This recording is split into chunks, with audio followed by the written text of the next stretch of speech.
کنانہ سے منسوب و مشہور ہے جس نے اپنی جگہ پڑاؤ کیا تھا۔ بعض کہتے ہیں وہاں ایک بوڑھا شخص مدتوں سے رہتا تھا جس کا نام بدر تھا، اس بنا پر اس بستی کو اسی کے نام سے منسوب کر دیا گیا تھا۔ پیر نصیر الدین نصیر رحمت اللہ علیہ بیان فرماتے ہیں کہ غزوہ بدر یعنی غزوۃ البدر الکبریٰ و بدر القتال و یوم الفرقان 17 رمضان 2 ہجری بمطابق 13 مارچ 624 عیسوی کو آن حضرت محمد صلی اللہ علیہ وآلہ وسلم کی قیادت میں مسلمانوں اور ابو جہل کی قیادت میں مکہ کے قبیلہ قریش اور دیگر عربوں کے درمیان میں مدینہ میں جنوب مغرب میں بدر نامی مقام پر ہوا۔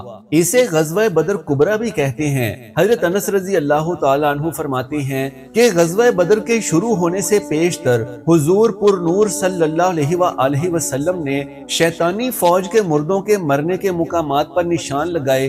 نبی کریم صلی اللہ علیہ وآلہ وسلم نے فرمایا کہ یہ فلاں کافر کے مرنے کی جگہ ہے، اور اپنا نورانی دست مبارک اس جگہ زمین پر رکھا، اور یہ فلاں مردود کے گرنے اور مرنے کی جگہ ہے۔ حضرت انس رضی اللہ تعالیٰ عنہ فرماتے ہیں کہ پھر جہاں آپ صلی اللہ علیہ وآلہ وسلم نے ہاتھ رکھا تھا اس سے ذرا بھی فرق نہ ہوا، اور ہر کافر اسی جگہ مرا۔ اللہ اکبر کبیرہ۔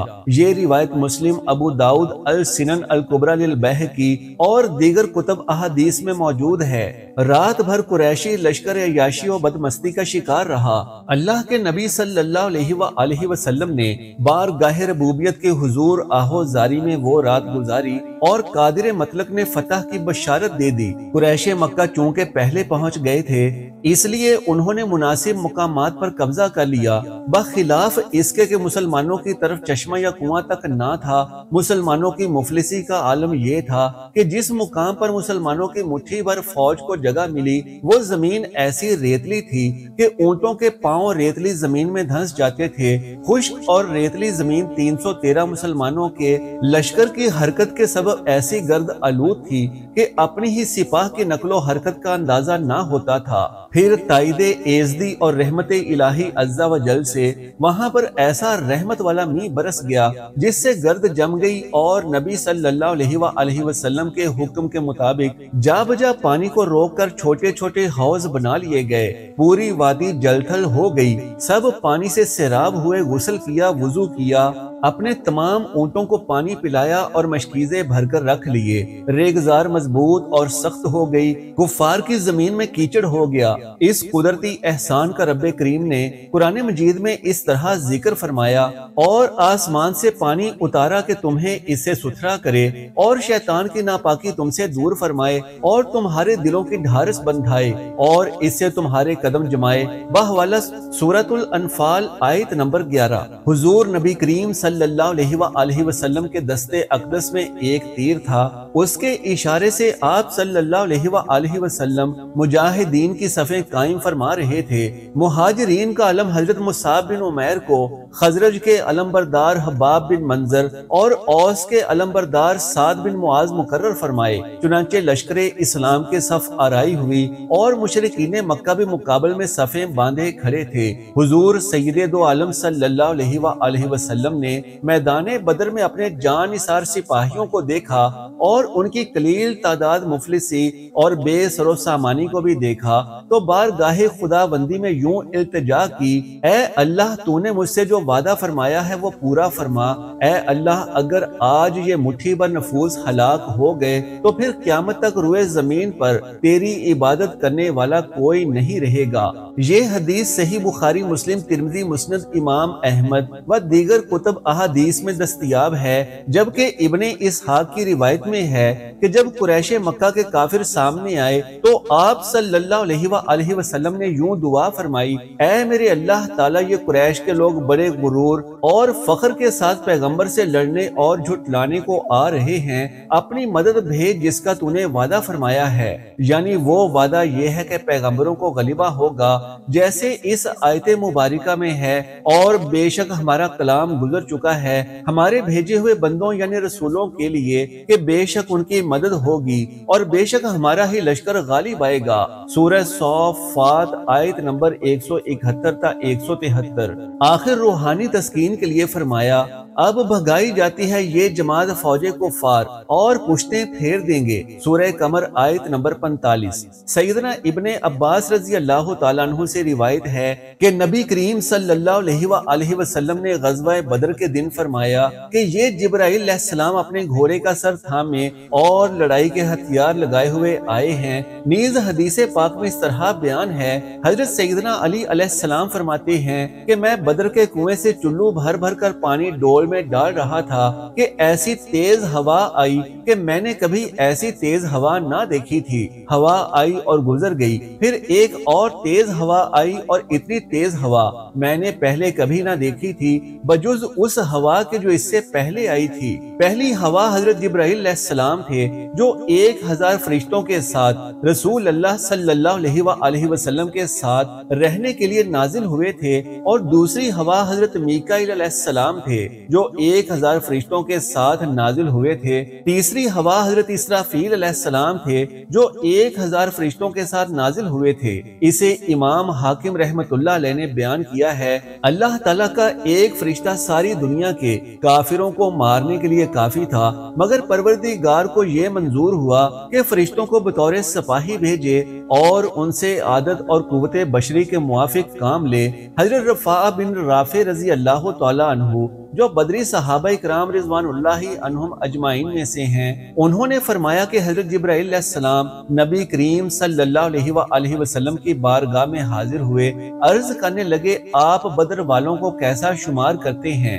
یعنی آپ کے وہ صحابہ جنہوں نے بدر کی جنگ میں شرکت کی تھی، آپ کی نظر میں ان کی کیا اہمیت ہے؟ تو آپ صلی اللہ علیہ وآلہ وسلم نے فرمایا سب مسلمانوں سے افضل ہیں، یا اس جیسا کلمہ ارشاد فرمایا۔ حضرت جبرائیل علیہ السلام نے فرمایا اسی طرح جو فرشتے بدر کی جنگ میں شریک ہوئے وہ بھی سب فرشتوں سے افضل ہیں۔ یہ حدیث بخاری شریف سے لی گئی ہے۔ اگرچہ فرشتے اور غزوات اور جنگوں میں بھی اترتے تھے، مگر بدر میں فرشتوں نے لڑائی بھی کی۔ حضرت امام بہقی نے روایت بیان کی کہ فرشتوں کی مار پہچانی جاتی تھی، گردن پر چوٹ آگ کا سا داغ۔ حضرت جبیر بن مطعم رضی اللہ تعالیٰ عنہ سے مروی ہے کہ بدر کے دن میں نے کافروں کی شکست سے پہلے آسمان سے کالی کالی چیونٹیاں اترتی دیکھی، یہ فرشتے تھے۔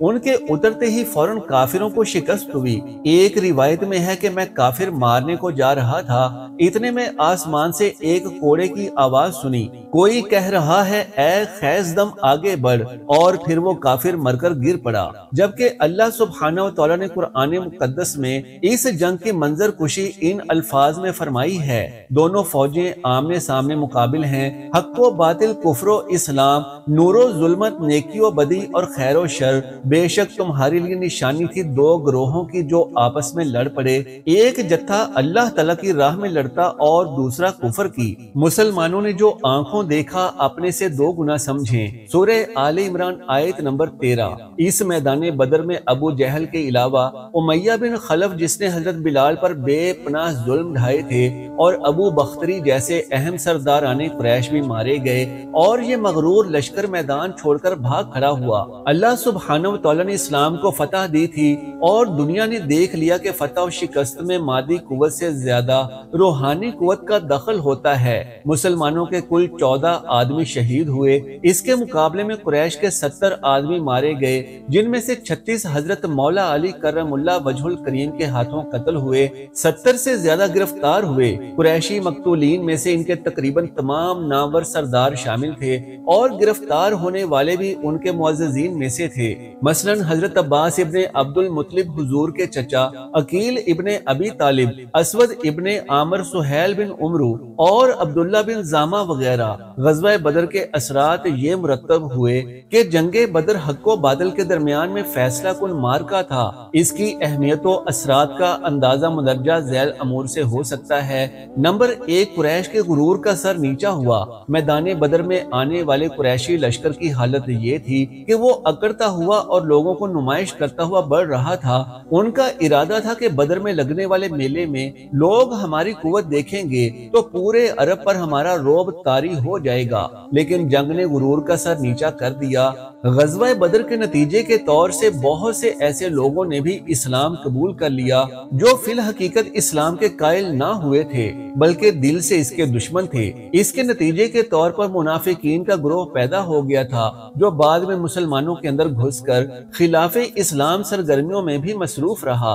ان میں سے عبداللہ بن ابی، جسے رئیس المنافقین بھی کہا جاتا ہے، نے بھی جنگ بدر کے بعد مسلمان ہونے کا اعلان کر دیا۔ قریش مکہ کے بڑے بڑے سردار اس جنگ میں مارے گئے، صرف ابو سفیان بچا تھا جو اس جنگ میں شریک نہیں ہوا تھا، اس لیے قریش کی قیادت ابو سفیان کے ہاتھوں میں آ گئی۔ بنو امیہ کے اقتدار کی جدوجہد کے پس منظر میں ابو سفیان کو بڑا دخل حاصل تھا۔ مکہ پہنچ کر ابو سفیان اور اس کی بیوی ہندہ نے انتقامی جذبات کو بھڑکایا اور مدینہ پر از سر نو دوسرے حملے کے منصوبے بنانے شروع کر دیے، اور اس کے بعد اسلام کے خلاف تمام جنگوں میں کفار مکہ کی قیادت اس نے کی۔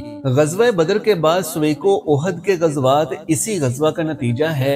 اس میں قریش نے اپنے مقتولین کا بدلہ لینے کے لیے مدینہ پر حملے کیے۔ بہرحال جنگ بدر کا خاتمہ اسلام اور مسلمانوں کی فتح و کامرانی کے ساتھ ہوا۔ اسلامی تاریخ کی مقبول ترین جنگ مسلمانوں کو یہ پیغام دیتی ہے کہ فتح و شکست کا دار و مدار انسانی وسائل پر نہیں بلکہ اللہ تعالیٰ پر یقین محکم سے ہوتا ہے، اور جنگ کے بعد جس طرح سے اللہ سبحانہ و تعالیٰ نے مسلمانوں پر اپنی رحمتوں اور برکتوں کا نزول فرمایا، وہ بھی اپنی مثال آپ ہے۔ اللہ سبحانہ و تعالیٰ نے قرآن حکیم کی صورت میں مسلمانوں کو اس جہاں کا سب سے قیمتی علم عطا فرمایا جس میں تمام روئے زمین پر بسنے والے انسانوں کے قیامت تک کے لیے تمام مسائل کا حل دستیاب فرما دیا گیا ہے۔